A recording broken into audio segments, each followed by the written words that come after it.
Thus, the War of Independence would go on with the salvation of Washington's army at Princeton and at Trenton. It would be 4 years of war from this point forward, in which the United States would now struggle with defining the nature and definition of freedom, and then the world joining the American cause, followed by the great winter of our discomfort. The war as it was fought in the West, and finally Yorktown and the Treaty of Paris. So, what is the nature and the definition of the freedom for which the colonists were fighting? See, it wasn't just simply a question of liberty for everyone. Who's going to really enjoy the full fruits of this freedom? Obviously, what it really means in 1776 is that it's aristocratic white men. They will enjoy the full fruits of freedom. But what about the slaves? Is this a revolution designed to free them? It says all men are created equal. And what about Indians? They're living there. Are they considered to be on par with white men? And the answer, of course, is no. And then there's women. What about women during the revolution? Notice how liberty and independence are in this picture, and that is they are as women. What is the nature of the freedom for which we fight? That depends on who you ask. For instance, Thomas Paine says it's a nation free from aristocracy and monarchy. If you ask John Adams says it's a nation with proper controls to keep people from becoming out of control. Very Hobbesian. And if you ask Alexander Hamilton, well, that's a nation that is not too much under the control of the French.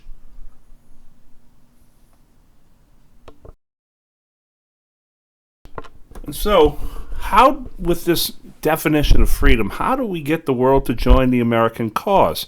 Because nobody likes to back a loser, and we've got more defeats than victories. We lose at Brandywine, we lose at Germantown. But then comes Saratoga, September the 19th through October the 7th, 1777. And here we're introduced to the great gentleman John Burgoyne, General Burgoyne, whose luggage was more than 13 wagons, was known to be debonair and known to be very good with the ladies. In fact, he was having an affair with one of his junior officers' wives. On the other side was a man who was as apart from John Burgoyne as light is from dark, General Horatio Gates. Very gruff, very caustic, not refined at all. He was the opposing general. This was not George Washington. And many thought that Horatio Gates should have been the commander-in-chief of the Continental Army. But Horatio Gates was more of a style man over actual substance.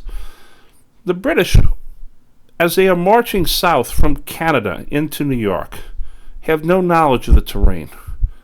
They have no coordination. For Burgoyne and the Howe brothers down in New York did not really like each other and thought of themselves as rivals. Furthermore, Burgoyne is going through upper New York State, which is a very, very tough country to go through, especially because you have Ethan Allen and the Green Mountain Men harassing you all the way. The Battle of Saratoga is actually two battles, not just one battle. It's more of a campaign more than anything. Two big battles and a series of smaller battles. In the first battle, the Americans lose, and Horatio Gates relieves Benedict Arnold of command for supposedly not doing what he was supposed to, which is not true. But Arnold took this as a slight, and there you see Benedict Arnold's boot. That's the only statue of Benedict Arnold in America, because Arnold was wounded in the foot there. In the second battle of Bemis Heights, the Americans win the battle. The results of the victory are tantamount. They are watershed. The French declared war on England. Lord North's government now begins to offer peace feelers, and Benjamin Franklin, now aging, getting up in years, is sent to Paris to be the chief negotiator. Not only this, but Spain is going to get into the war as well. Now remember that the French declare war on England, as do the Spanish, not for American liberty and freedom and justice and all that. They're getting in the war to go and see what they can do to stick it to England. Now is the winter of our discomfort. A little Shakespearean flourish there. Says, now is the winter of our discontent. Let us talk of Valley Forge, the place where the Americans wintered in 1777. Remember that armies did not fight in the winter. It was too cold to campaign. And so you had these places that the armies would camp.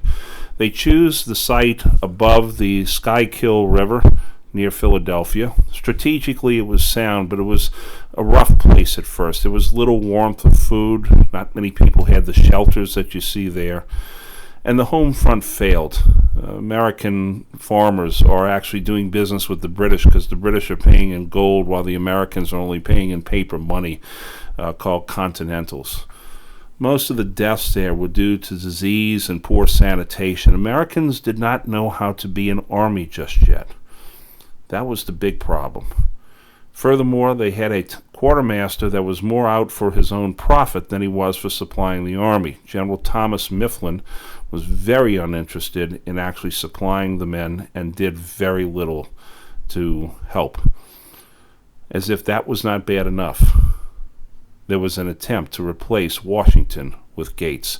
It was led by, unfortunately, an Irish general by the name of Thomas Conway. He was assisted by an English-born general named Charles Lee, who was an American Continental Army officer, and a man by the name of James Wilkinson, also a general. Wilkinson is one of those guys that's always on the periphery of things. He's a schemer. He is very nefarious, but he's never directly indicted. Conway is found out in this attempt to remove Washington, and he is dismissed. And Charles Lee is basically put on probation from this point forward, saying one more step out of line and you'll be gone too. Wilkinson, for his part, manages to skate. Keep General James Wilkinson's name in mind as you go forward. Our good friend Jonathan Trumbull, the painter of the Revolutionary Times. As you see, Washington reviewing the soldiers at Valley Forge who are so poorly clad they don't even have good shoes. You see how even his horse is bowed under the weight of the snow and the cold. You see the pride of the American soldiers despite their terrible, terrible conditions. We look at Valley Forge as a terrible time in American history. But in truth, it was only a few months that it was like this. And then things got better. As you remember, Valley Forge is where the American Army really came of age. And one of the reasons why it came of age is because foreign volunteers began arriving. Many saw in the American struggle a chance for adventure. Others saw it as a cause worthy of their time. Dr. James Otto was a German doctor who ran the military hospital and immediately started sprucing up the hospital and making it more sanitary. Christopher Ludwig, a German baker. German bakers are as good as the French bakers sometimes. And he came with his own store of flour and began baking bread, and loaves of bread for the men. Perhaps the most famous of all the Germans was Baron Friedrich Wilhelm Augustin von Steuben.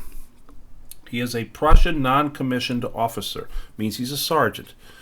And he will be the first drill master for the Continental Army. He will serve without pay. He's an interesting figure because he could not speak English, and he would yell at the men, but the men weren't able to understand. However, the officers understood French, and Steuben could speak French, and so Steuben would yell at the officers, who would then yell at the soldiers. And in order for that to happen, the officers had to be there. He demanded that the officers stay with the soldiers, which they did not always do. You see how the army is starting to come together. There is an arrival from France by the name of Gilbert de Motier, the Marquis de Lafayette, only 19 years old at the time that he volunteered. He becomes a major general in the Continental Army. He had been a French lieutenant. Now he's a major general. He would eventually command a corps and become Washington's closest advisors. He looked at Washington as a father figure. Casimir Pulaski came from Poland. He taught cavalry tactics. He became the father of the U.S. cavalry, and he is helped by a Hungarian by the name of Michael Kovács de Fabrizi. So you see here the international troops that are there. And let us not forget for 1 second that there were Irish troops with the Continental Army, whom Washington said formed the bedrock of his army at times. The army that leaves Valley Forge is much, much different than the army that went in. It was proud. It was well clad. Lafayette had donated nearly $100,000 of his own money to purchase uniforms for the Americans. And when they step out, they cross the river into New Jersey to take it back to the British, and they engage at the Battle of Monmouth on June the 28th, 1778. They defeat the British under General Henry Clinton. It was a major American victory, and there is a legend that arose that as one of the cannoneers fell, his wife, who was bringing water to the men to both drink but also to cool off the cannon, then took control of the cannon and began firing it. This brought about the legend of the Molly Pitcher, one of the great legends of the American Army. And the British now abandon Philadelphia and return to New York, their great stronghold in the colonies. On the left is Casimir Pulaski. In the center, Michael Kovács de Fabrizi. And on the right, at the Battle of Monmouth, a statue to the Molly Pitcher. Last but not least, Gilbert du Motier, the Marquis de Lafayette. He became a celebrated American hero, so much so that cities throughout the United States were named for him, including Vermilionville, Louisiana, which changed its name to Lafayette. He would be the commander in Paris when the French Revolution broke out, when the Bastille was burned, and it was he who was able to convince the crowd to go home. He was so well respected in France as well. What also has to be understood about the Revolutionary War is that the war was also fought in the West, in the Western territories, across the Appalachian, which is what it was really all about, those lands that were supposed to be opened up for settlement after the French and Indian War. And there you see the picture of George Rogers Clark, nicknamed the Long Knife by the Indians against whom he fought. George Rogers Clark helped create, eventually, the state of Kentucky. He would win the battles of Kaskaskia, Cahokia, and Vincennes, which are located in Illinois and Indiana. And it's he who helps bring the French closer to entering the war, all on his own. His main antagonist and rival was a chief by the name of Théon de Negia. He went by the English name Joseph Brant, and he was an Iroquois chief who fought for the British. Keep the name George Rogers Clark in mind, because George Rogers Clark, the second of 9 children, achieved most of his glory before he reached the age of 30 years old.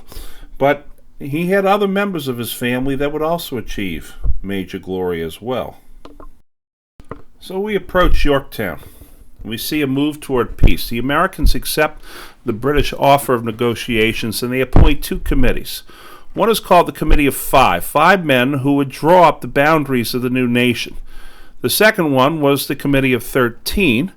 They are the ones that were 1 member from each colony, obviously, and they chose envoys to Paris and Madrid, as well as the peace commissioner. The southern and final campaign of the war began in 1780-1781. Between Saratoga and 1780, both armies were largely inactive. And once again, there was a shortage of manpower in the Continental Army. Washington really wanted to get New York back, and so he moves north to follow the British to New York, and while that happens, another British army moves into the Carolinas, heading for Virginia. Along the way, Americans start seizing Loyalist property because of the money shortage, and Loyalist property meant they were seizing slaves as well as land.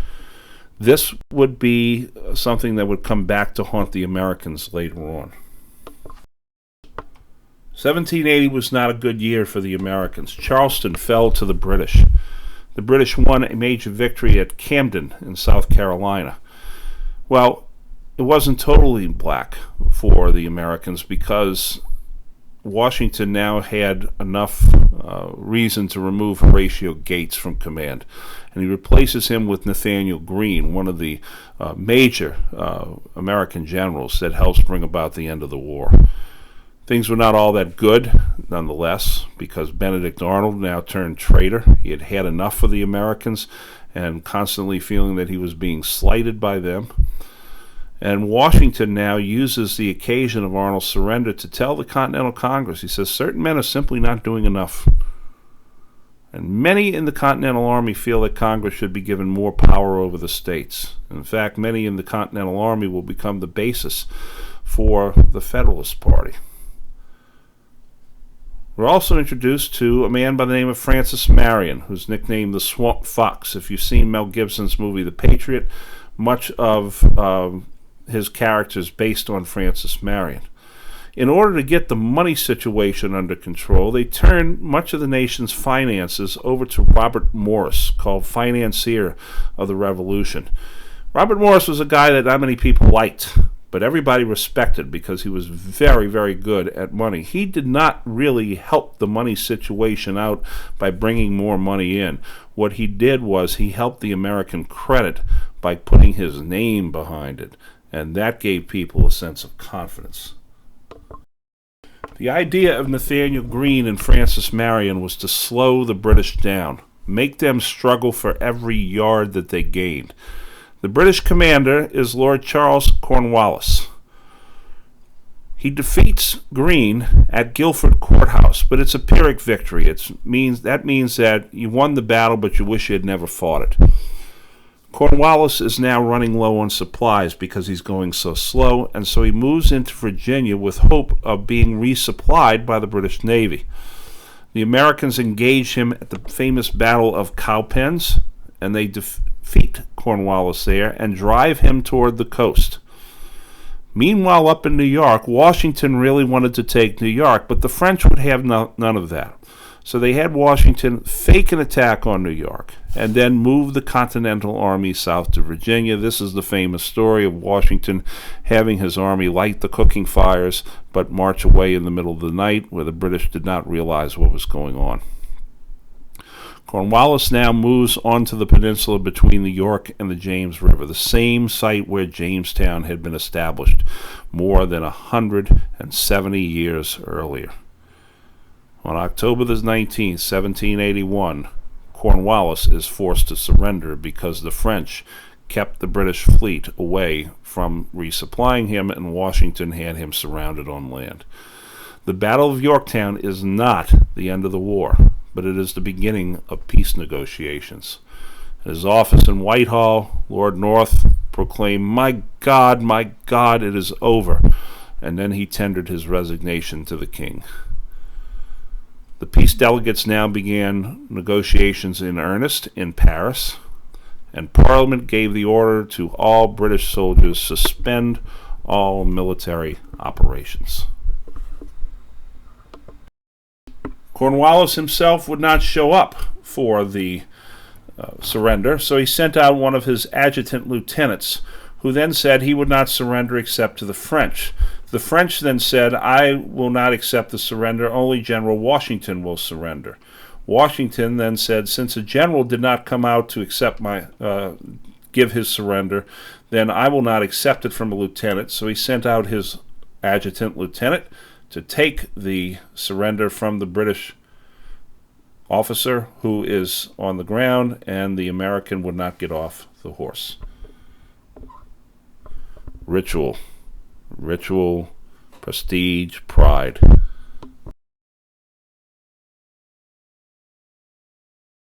This map will show you the extent of the campaigns in the North, in New York, and also in the South, in the Carolinas, and in Virginia, resulting in Yorktown.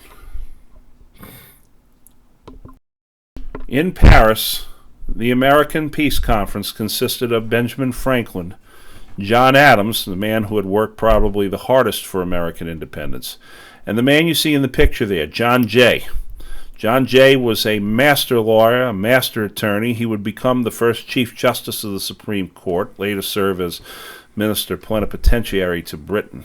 It is he who would work on the legalese of the document along with Adams. Franklin was not a figurehead, but the main work was done by Adams and Jay.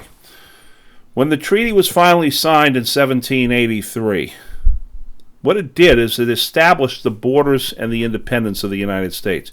Many would say that the Treaty of Paris in 1783 is the actual document of independence of the United States, for the Declaration only declared it. The Treaty of Paris affirmed it.